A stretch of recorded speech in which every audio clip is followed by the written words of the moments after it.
Arquidiócesis de la Verapaz presenta El Pueblo de Dios, el pueblo de la esperanza. Estimados amigos, una vez más tenemos el gusto de entrar en sus hogares a través de este programa, con el mensaje de crecimiento espiritual y familiar.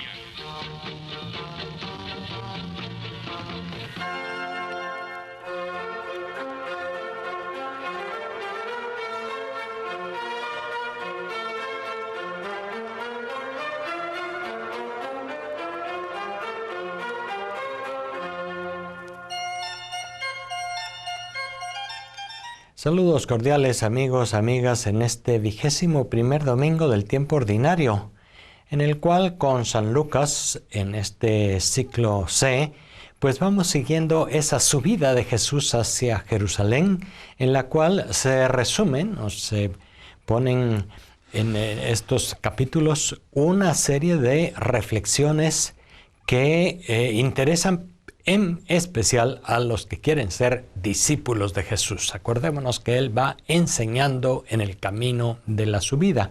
Y en particular este capítulo con el que nos encontramos ahora tiene muchas diferentes recomendaciones, muchas diferentes explicaciones.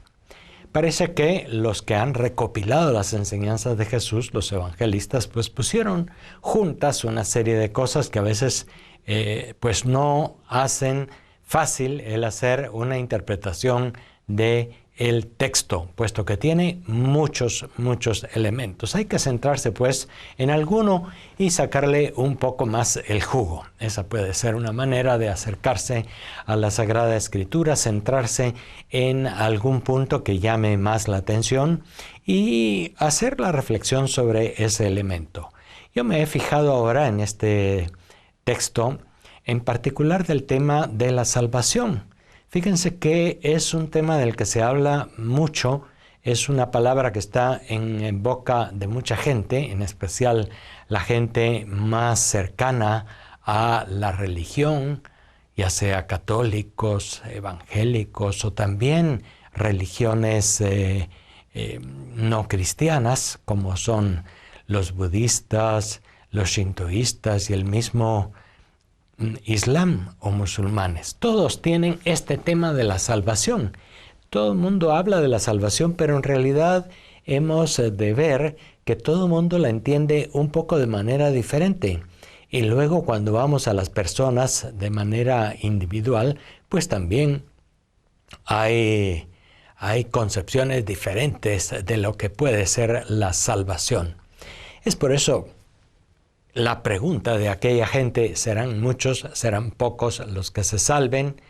Jesús en realidad no responde a aquella pregunta, pero el tema de la salvación sabemos que está presente en la Escritura, está presente también en la mentalidad de Jesús, que Él mismo se considera el Salvador, Él es el que ha venido a salvar lo que estaba perdido. Entonces, entendamos nosotros, tratemos de entender bien qué significa este punto, salvarse. ¿Salvarse de qué? ¿Salvarse para qué?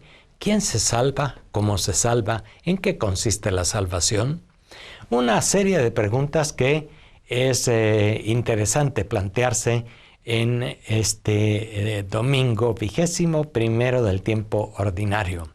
La palabra salvación como tal, pues significa librarse de un peligro inminente.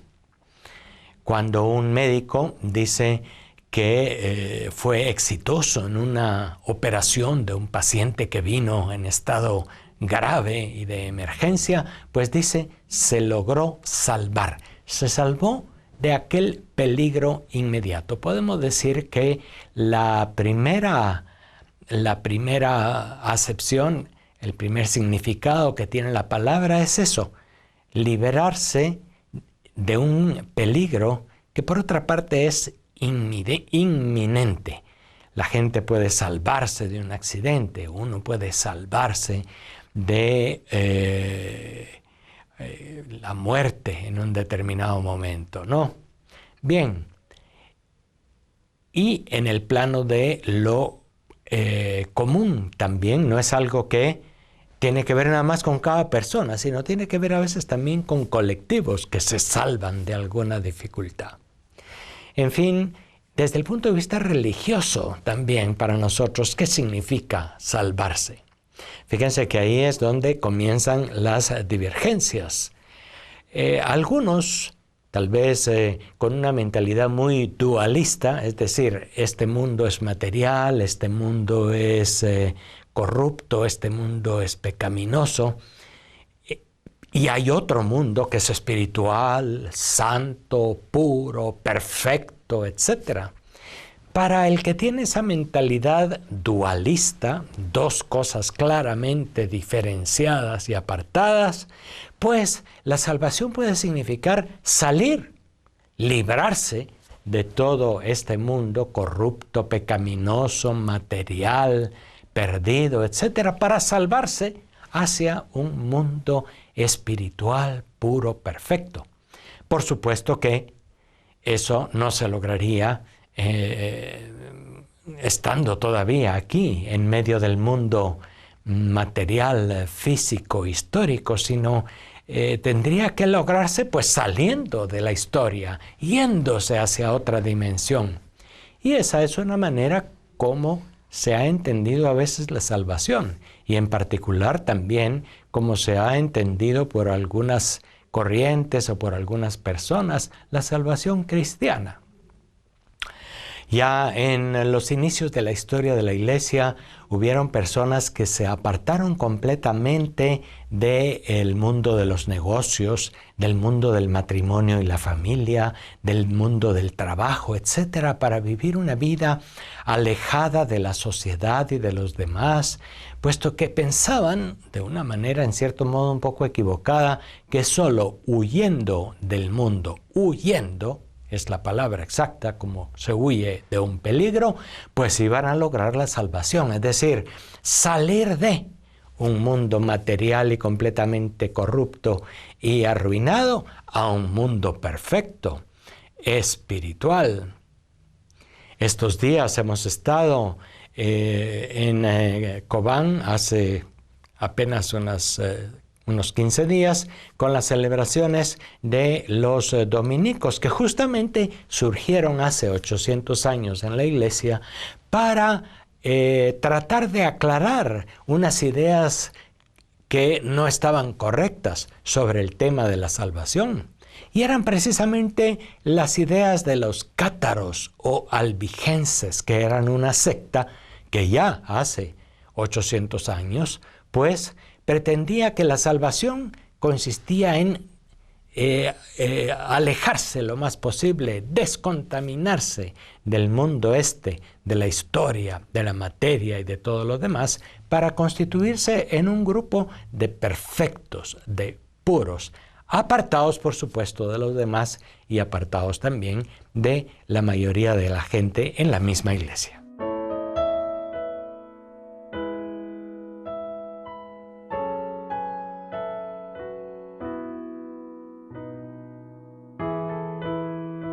Por supuesto que ningún individuo ni ningún grupo que trató de alejarse del mundo de los negocios, el mundo material, el mundo físico, histórico, pues logró plenamente eso, sino únicamente esperaban que la liberación, la salvación plena y perfecta vendría con la muerte y con la salvación al fin y al cabo del alma, del espíritu, para acabar con todo lo que tuviera que ver con contaminación, maldad, etcétera, y pecado.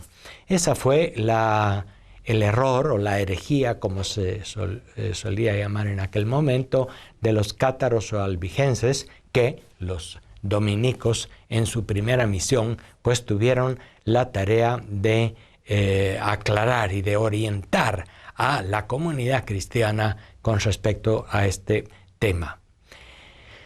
Para algunos pues la salvación, desde ese punto de vista dualista, se da únicamente allá, en el cielo, en la eternidad.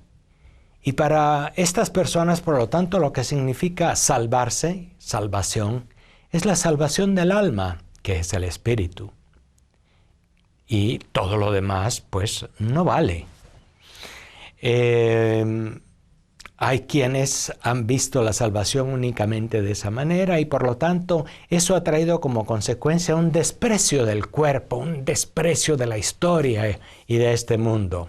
Podemos decir que estas ideas estaban ya en una filosofía tan antigua como la de Platón, que precisamente decía que el ser humano es un alma o un espíritu, pero encerrado, encarcelado en un cuerpo, en un mundo histórico, material. Y por lo tanto, la salvación significa romper los barrotes de esa cárcel del cuerpo para ir a la salvación definitiva y plena en el así llamado cielo, en otra dimensión completamente espiritual y diferente. Por supuesto que la salvación entendida bien no es eso, no es una salvación meramente del alma, no es una salvación espiritual que tiene que ver nada más con huir de este mundo y escapar de todas sus contaminaciones y llegar a la vida eterna, al cielo, a la salvación del alma. Podemos decir que una primera cosa que hemos de aclarar es que no fue así. Y Jesús enseñó muy bien que para él la salvación comenzaba ya también en esta historia. Si bien es cierto que tiene que tener una plenitud, una realización completa después de la historia de cada persona, aún durante el camino histórico, material, físico, la persona va ya liberándose y va sobre todo valorando también que el cuerpo, la salud del cuerpo, la salud psicológica, la felicidad de la persona tienen que ver también con la salvación. Eso es algo muy importante en el concepto cristiano de salvarse. Se trata de iniciar ya ese camino de realización plena, de felicidad, de libertad plena, ya en este mundo y ya en esta historia.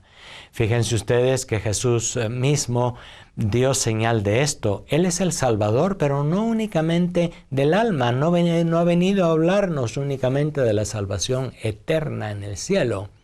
Y ahí sí que nos equivocamos cuando interpretamos a Jesús únicamente como el Salvador del alma. Jesús es el que viene a salvar al ser humano entero y por lo tanto también se preocupa de la salud de las personas, se preocupa de la estima que las personas tienen de sí mismas, trata de acercarse a las personas, en especial al más pobre, al más pequeño, al más abandonado, que justamente en el esquema religioso oficial de aquel tiempo era gente condenada, gente perdida. Los pobres eran vistos como personas que no eran bendecidas por Dios, puesto que no tenían riqueza, ni salud, ni poder, etc. Y por lo tanto, algún pecado estarían cometiendo, algún pecado habrían cometido, por lo que tenían que pagar también con los males del cuerpo y en esta tierra. Jesús es salvador, es liberador, porque también se mete con la realidad plena de la persona humana y no solamente con el alma. Jesús no es ningún dualista, no es platónico en el sentido de que nos dice, igual que Platón, lo importante es el alma, que está encerrada en el cuerpo, pero que está destinada a liberarse de ese cuerpo. No, es también el ser humano es sobre todo una conjunción misteriosa, muy especial, única de espíritu o de alma en cuerpo y en una historia y en una realidad muy concreta que le toca vivir cada día. Y no es nada más una persona individual y aislada, sino además forma parte de una familia, forma parte de una sociedad, de un colectivo, de una comunidad. Por lo tanto, la salvación auténtica que Jesús viene a traer tiene que ver también con nuevas relaciones interpersonales, tiene que ver con un ambiente humano en el cual se respire la realización y la felicidad. Jesús habló mucho del reino de Dios, ese es el mensaje central de Jesús y está clarísimo en los santos evangelios.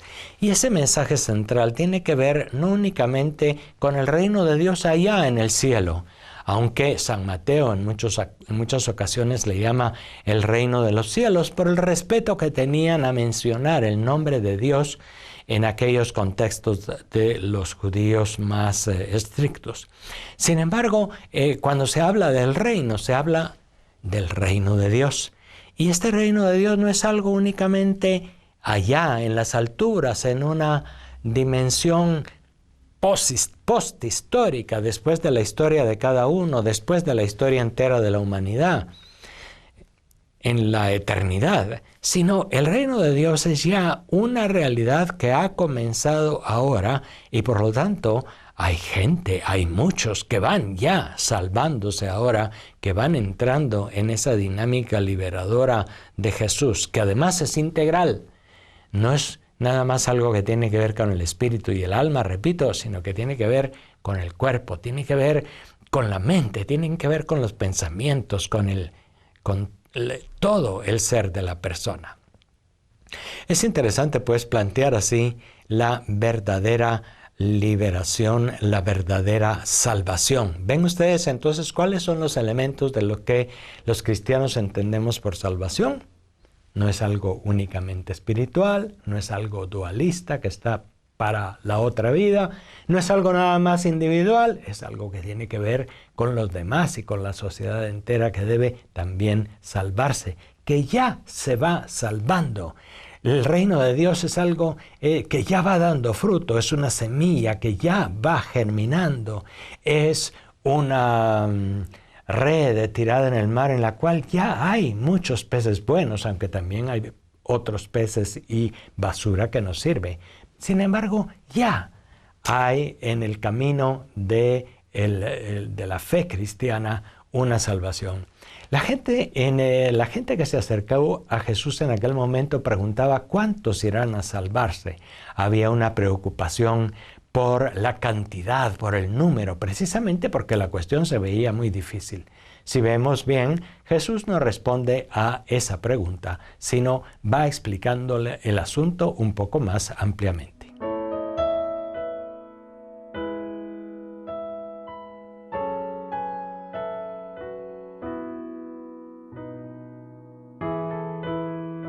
Hay en la enseñanza de Jesús también otra comparación, otra imagen que puede ayudarnos también a lo que significa salvarse. Él habla de que se entra por la puerta estrecha.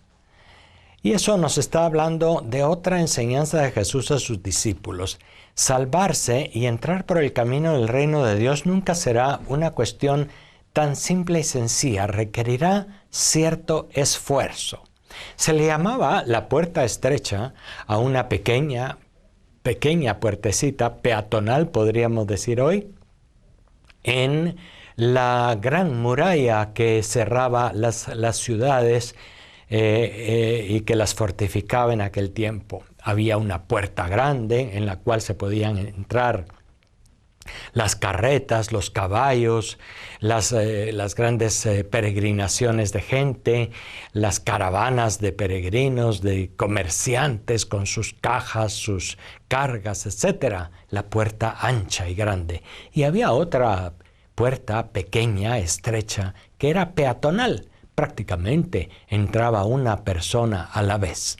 Y pues era más difícil pasar por allí, también porque había estrictos controles. No solo ahora hay controles por la seguridad que se ha debilitado en tantas partes del mundo. La había también en aquel tiempo y quien entraba o salía de la ciudad era también controlado, sobre todo en épocas de guerra o épocas difíciles. Entrar por una puerta estrecha pues implicaba una cierta dificultad. Y eso quiere decir que la salvación que ya comienza en esta tierra, la liberación de todo mal que ya va haciendo camino, tiene también que lograrse con un poco de esfuerzo, con un poco de lucha, para cambiar las situaciones, para comprometerse en que este mundo material, histórico, humano, como es el nuestro, pues también vaya impregnándose de luces de verdad, de solidaridad, de amor, de igualdad, etcétera, etcétera. Todos estos valores tan hermosos que son los valores del reino de Dios. Pero trabajar por todo eso significa una lucha muy grande. Y fíjense que entonces la salvación no es únicamente oraciones, rezos, peregrinaciones. Y ahí va también la explicación y la reflexión de Jesús en este texto del Evangelio. Muchos me dirán, Señor, Señor, y les dirán, no los conozco. El que tal vez ha rezado mucho, el que ha ido mucho a la iglesia, el que ha cumplido con las prescripciones de la religión, no solamente nuestra religión cristiana, sino también otras religiones, a veces tiene el autoengaño de que está salvado, simple y sencillamente porque ha cumplido con los preceptos religiosos, tal vez reducidos a veces a preceptos piadosos, rezos, peregrinaciones, tradiciones, etc. Jesús también nos previene en cuanto a que no se trata únicamente de sacar adelante tradiciones, rezos, piedad popular incluso, sino que se trata de algo más, se trata de comprometerse para que en este mundo crezca el reino de Dios, para que crezcan los valores del reino de Dios. Y es allí en donde encontramos también, por lo tanto, una cierta dificultad. Los valores del reino, de los cuales tiene que estar uno mismo muy convencido de que valen. Porque seguimos viviendo en un contexto en que, frente a la pobreza del Evangelio y el afán de vivir de una manera austera, pues encontramos un mundo que nos habla de abundancia, de consumo, de tener cada vez más, de aparentar cada vez con mayores riquezas. Estamos en medio de un mundo en el que, en vez de preocuparnos por la solidaridad y por los más pobres y pequeños y por compartir nuestros bienes, pues a veces las estructuras son tremendamente egoístas, exclusivas, exclusivistas. Y estamos en un mundo en el que constantemente se ven estos contrastes entre los valores que son valores del reino de Dios y valores que son del antirreino, del mal, que no son valores, pues que aparentemente son y que no lo son en realidad. El gozar de todos los placeres, el poder dominar sobre los demás, el poder, el dominio y las riquezas, que son presentados en este mundo como valores que sin embargo no son auténticamente valores para el reino. Y el que vive en esa dinámica del poder y del dominio sobre los demás, a veces dominio despótico, el que vive en esa dinámica del acumular las riquezas, cifrando en ellos su tranquilidad y su felicidad, el que vive en el plano de la comodidad, de la vida fácil, del acomodamiento, no está entrando en el camino de salvación que Jesús propone. Y fíjense ustedes, por lo tanto, que el camino de salvación del que estamos hablando no es únicamente escuchar la palabra, ir a muchas celebraciones, cantar, hacer actos de piedad, peregrinaciones, celebraciones, etc. Eso expresa muy bien si estamos cada día trabajando por nuestra salvación personal y los de los demás. Excelente. De lo contrario, será únicamente una piedad, unos actos, unas tradiciones que no logran de veras liberarnos del mal. El tema, pues, breve que plantean estos primeros versículos en este texto es este tema de la salvación y esta invitación a entrar por la puerta estrecha. En la vida cristiana muchas veces nos encontramos con esta normal dificultad y, claro, ha sido siempre una invitación constante de la Iglesia que tampoco debe hacernos caer de nuevo en el rigorismo, en el rigorismo moral que se vuelve inflexible ante los demás, sino que el verdadero camino por la puerta estrecha es al mismo tiempo un camino que es tolerante con las dificultades y es paciente, es perseverante. Otra de las constantes enseñanzas de Jesús a sus discípulos en la subida de Jerusalén es precisamente la constancia, la perseverancia, no solamente en la oración, sino también la constancia, la perseverancia en hacer el bien. Y eso tiene sus dificultades. Eso es muchas veces un camino cuesta arriba, como ya lo es físicamente hablando, el camino de subida desde Galilea hasta Jerusalén, que Jesús ha hecho con aquellos primeros discípulos. Es un camino en el que se aprende a llevar la cruz de cada día. Es un camino, por otra parte, lleno también de la satisfacción que viene de hacer el bien constantemente, de esforzarse constantemente por hacer el bien y de hacerlo gratuitamente. No estamos pensando cuánto vamos a ganar por esto, no estamos seguros de la salvación y de la liberación plena y total.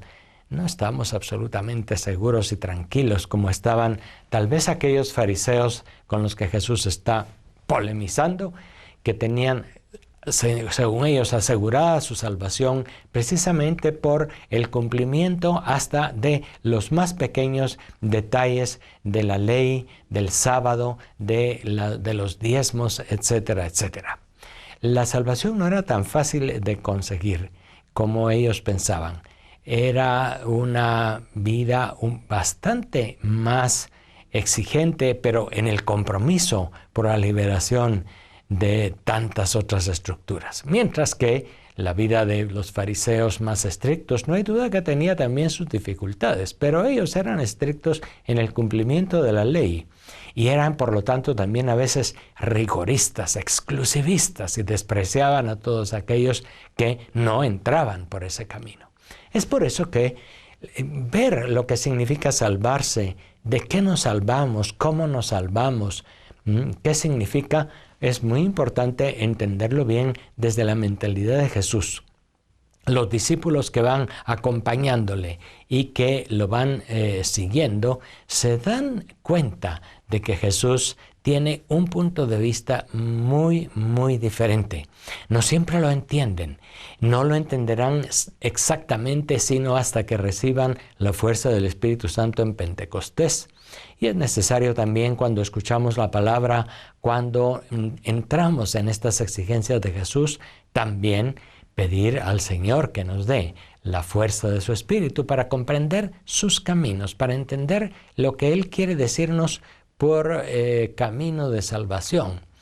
Estamos ya pues muy lejos de la salvación entendida como salvación del alma en la vida eterna.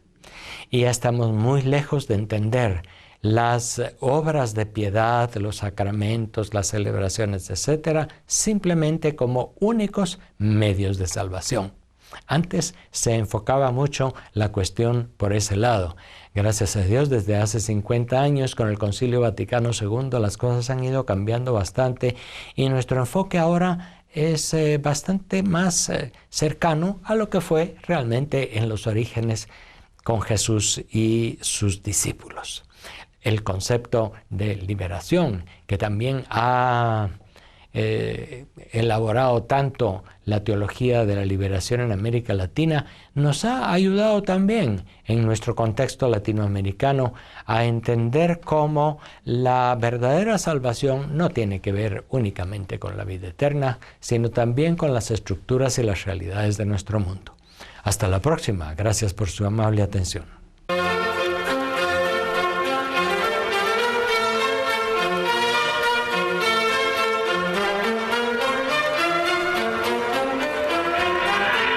La Diócesis de la Verapaz presentó